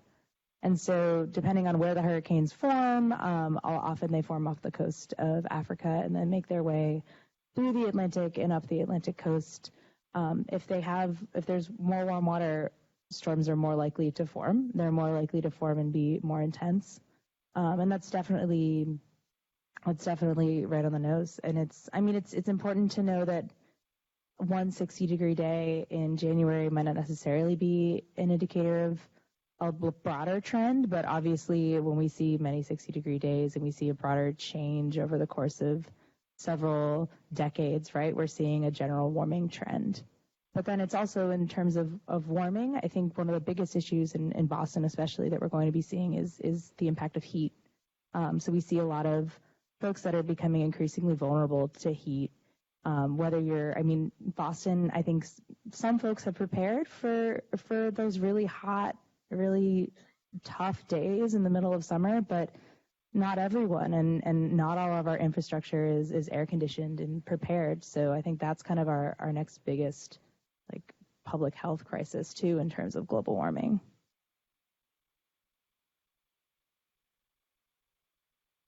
One thing we've talked about at Boston Harbor now when we talk about climate change, whether it's sea level rise or the temperature of days, is really using baseball statistics. So climate change is your batting average, and the 60-degree day is your at-bat.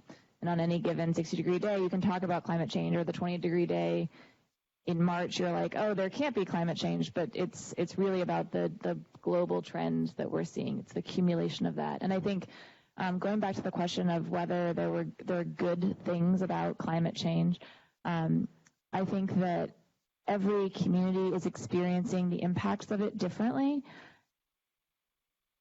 But globally, there isn't a place where I think there's a benefit that would justify the terrible things that are happening elsewhere. If you think about all the places in the world that exist on oceans or rivers because that's how we transferred goods for so long, they're all vulnerable to rising seas, increased storms, etc. You see displacement of people throughout Asia and Africa and on islands around the world. I don't think that the trade-offs outside of the United States in those vulnerable places could ever be offset by a benefit to Russia accessing the Siberian areas.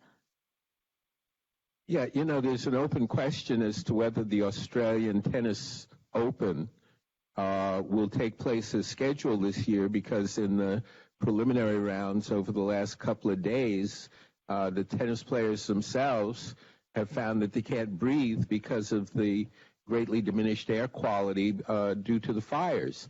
And the economic impact on Australia will be huge. I mean, you generate hundreds of millions of dollars in revenues just because of 2 weeks worth of tennis matches.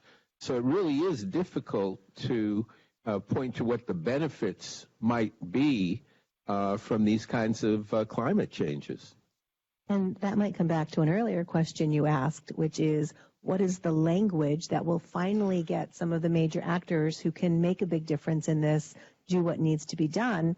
In the corporate realm, it may be that we're able to draw these connections between what's happening with climate change and what their quarterly returns are going to start looking like. And if you're invested in the Australian Open, for example, that's not going to look very good. And as Katie said, it may be that we just have to have enough of these, or maybe it was you, Kiera, that we have to have enough of these crises for people to start picking up on it. Maybe we can project them differently monetarily and speed some of that up.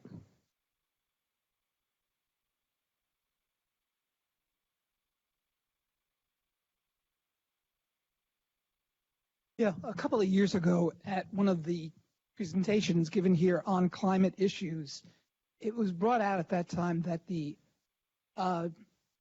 Greenland ice cap and the melting of the Greenland ice cap represented but a particular threat to the Northeast. I'm wondering if the state of the science is still suggesting that, and if that, in fact, that threat has increased.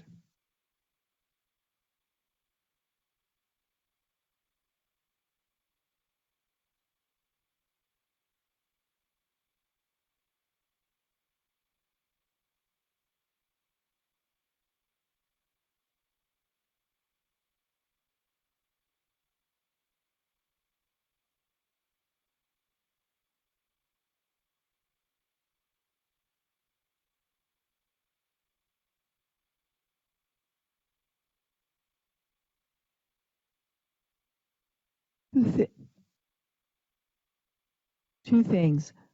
Is the closing of the Plymouth changing the water temperature in the outside of Plymouth and the brooks and will it negate a little bit of the warming? And then is the direction of the hurricane based on the sediments would be a good way to figure it, I guess. Making it a change so that we could see directions to protect better from the slosh of hurricanes and the direction of the hurricanes. So in response to the second question, for sure, that's definitely something that we've done. So I presented results from just one location, but the lab that I did my PhD work with has taken sediment cores all throughout New England, all throughout the Bahamas, in Florida and Texas. And the whole point of that really is to try to understand how hurricanes have changed over time and changed spatially over time. So the question is there a time when, say, in the Gulf of Mexico, there's more activity and New England is pretty quiet? Is there a time when it's pretty universally active or universally quiet? But one of the things that we can do is you can track the same hurricane in a variety of different locations. And some of the work that I've been doing now is also looking at ways to back out the intensity of a hurricane given the sediment distribution, basically. I mean, the idea is, right, if you have a really strong hurricane, you can transport larger grains of sediment further inland. So some of the work that I did for my PhD was looking at ways to kind of back that out. And I mean, we have a good sense, right, of the intensity of hurricanes. 1938 we have a good sense that it was a Category 3. 1635 we think was also a Category 3. But when we go much further than that, we don't really know how intense and how the intensities change. So we definitely look at the sediments in terms of how the hurricanes have changed spatially and temporally.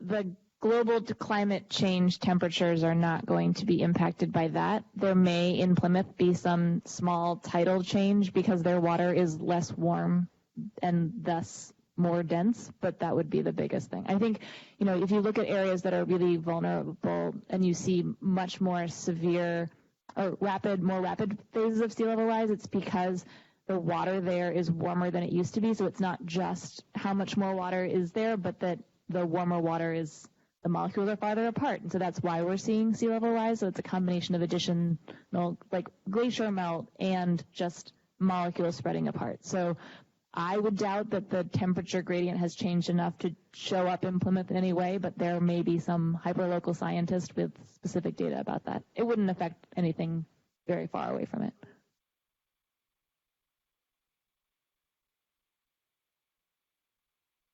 Would we need a marine guy to?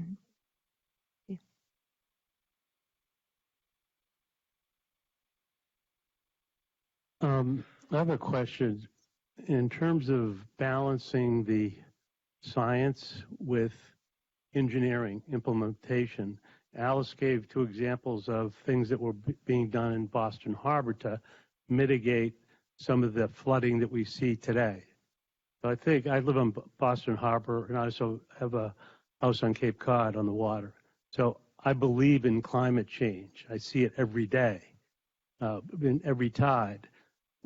How do you balance the science with the engineering implementation? I know that we may make mistakes, but what are some of the activities that you know about that are being implemented that gives us a little light at the end of the tunnel?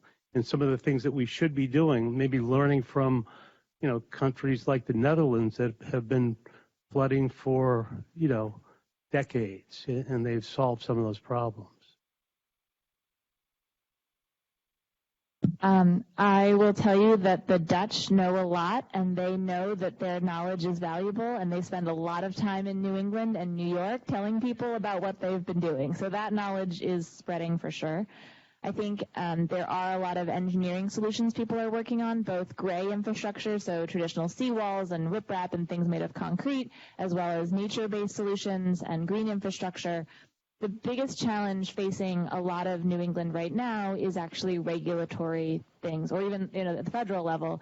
Again, just like FEMA was trying to build back what was there, and they weren't trying to build back to some future state. Similarly, most regulations, even in Massachusetts, don't really accommodate an expectation of change moving forward. It's really hard to fund projects or find the funding or find the support, which is why the Municipal Vulnerabilities Program is so incredible. It's an annual program. You actually have to do everything within one fiscal year, which makes it really hard.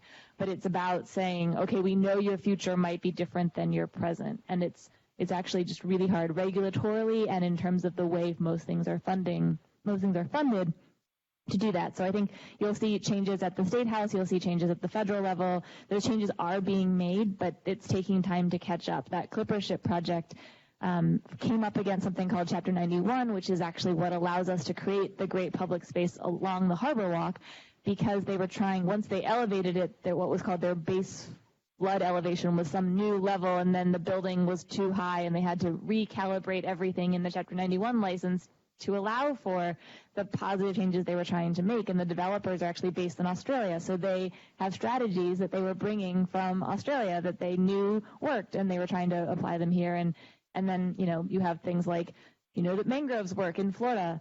You're probably not going to grow mangroves in Boston. You could maybe grow oysters in Boston, but there's a Department of Marine Fisheries that doesn't want new oysters that people might eat that might be contaminated. So there's just lots of, there are strategies, and there's the ability to implement those strategies. This is where I'm going to make the plug for civic engagement and education of the populace. A lot of these gnarly issues we have around resource allocation and adjusting to the future are already very difficult for us to manage, because we're competing over resources. We have different interest groups. There are always trade-offs. And now what we're introducing is this incredibly complex and dynamic new set of variables related to climate change, related to displacement of human beings, related to displacement of species and disruption of ecosystems. And if we are not informed, if we're not engaged, and we don't have a voice in this, the folks who continue to make the decisions will be those who have the greatest resources or those who have the greatest political power. And I think, every time we have one of these conversations, that comes home to me more and more, how critical it is to be sharing, democratizing this kind of information so that we're not vulnerable to decisions being made that we don't have a voice in.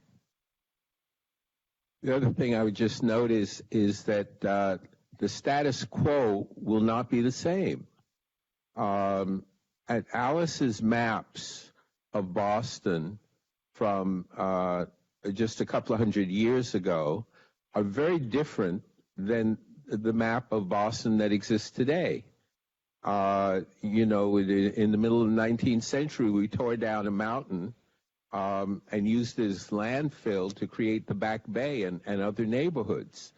The fact of the matter is things will change. And part of our planning model is to accept that things will change and to think much more radically about what that means. So if you look at cities like New Orleans, which of course was affected by a storm, or Detroit, which was affected by economic conditions, both of those are cities that have shrunk radically over the last decade or decade and a half, and their city planners have had to think about reconfiguring services and where people live and where people work and a range of other things.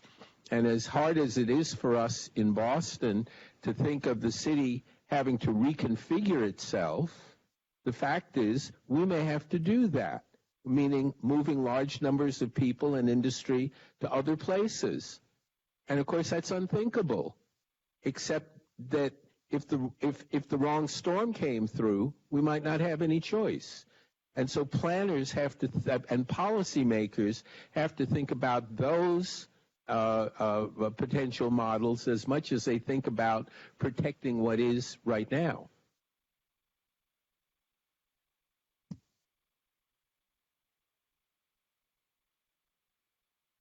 We have one more question. Hi, so this question is mostly directed to Professor Scyphers, but obviously anyone can answer it. So you talked a fair bit about the impact that climate change is having on like the marine fishing industry, but what are your thoughts on how, on the flip side, the fishing industry is impacting the climate? Yes, really, really good question. So there's a couple of elements to that. One is in terms of how the fishing industry is impacting marine systems as a whole. There's no doubt about it, when we choose to fish, we're going to have some impact on the number of fish out there. The question becomes, if people are going to choose an animal-based protein, what are their alternatives to eat? And so some of the work that's been done in this space, particularly in the context of climate change, has shown that fish has among the lowest carbon footprint of any animal-based protein. It's pretty close to chicken, and then the other ones like beef has a really high carbon footprint. So if you're looking at solely that level, fishing does pretty well compared to other things. If you look at the technology involved in it, when you have much older fishing fleets, those might not be as fuel efficient. So you have a worse carbon footprint there than you do new infrastructure and new boats. Climate change could shift all this around a lot, particularly if fishing fleets have to travel farther. So if they're traveling farther, longer hauls, then clearly you've multiplied that travel cost there in terms of carbon. So yeah, there's a lot of angles there that comes actually all the way down to consumer behavior in the fishing dimension. And if I can, I'm going to ask one last question about fish and biodiversity, because it's been in my mind ever since your presentation. You talked about the way different species are adapting differently, they're relocating in different patterns. It's not as if everybody just says, okay, let's move a couple degrees north or south, right? They're not all organizing this. And so that seems to me to introduce an incredible level of randomness, or at least uncertainty, about how the oceans will be constantly, in a dynamic way, reorganizing themselves on the needs of each individual species, not on our needs, not on the collective needs, but on what's going to allow them to survive. And I'm wondering, are we modeling that? Do we have any way of understanding that? Or is that one of those known unknowns that we will just constantly keep having to monitor? And will that in any way, does that in any way reflect that same kind of disruption that we're going to be seeing on land? Yes, absolutely. And I'm going to try to connect quite a few things here, and I'll see if I can keep it all together. One, this is one of those scenarios where it's really helpful to bust out of our human lens of how we look at these systems.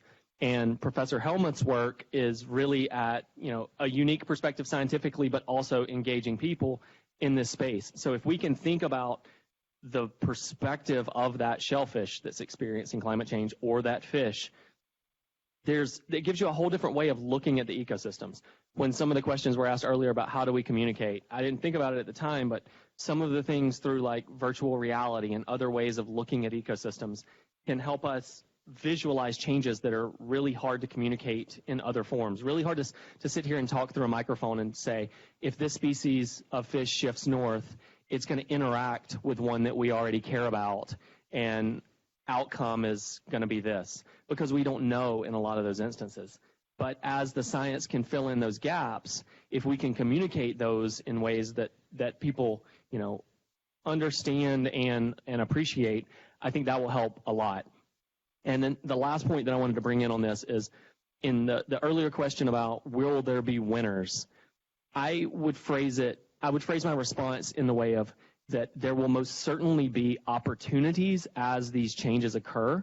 And I think this is where Rebecca's point about equity really comes into place, because as new opportunities open up, whether they be in fisheries shifting north or whatever the case may be, it's really important to understand how that landscape is going to be managed, or how people are going to be likely to behave if we want it to be something other than all the power is distributed among the few early adopters or the few people who jump in and react.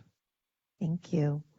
Ted said earlier that certain things are unthinkable, and yet we have to think about them. We're thinking about them here.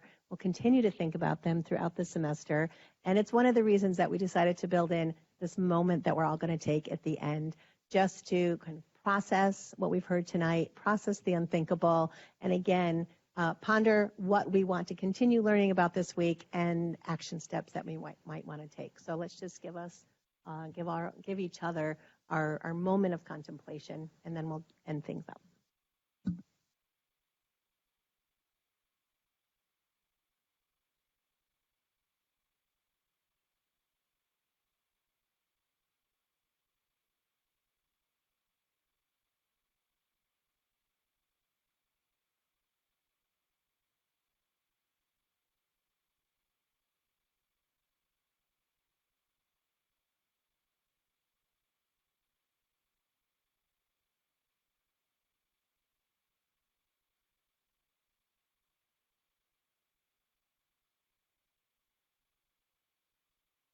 I wish that our viewers on Facebook and the video could imagine what it's like to see a room full of people sitting here quietly with eyes closed, thinking about everything we learned tonight. And I want to thank the panelists for making that possible.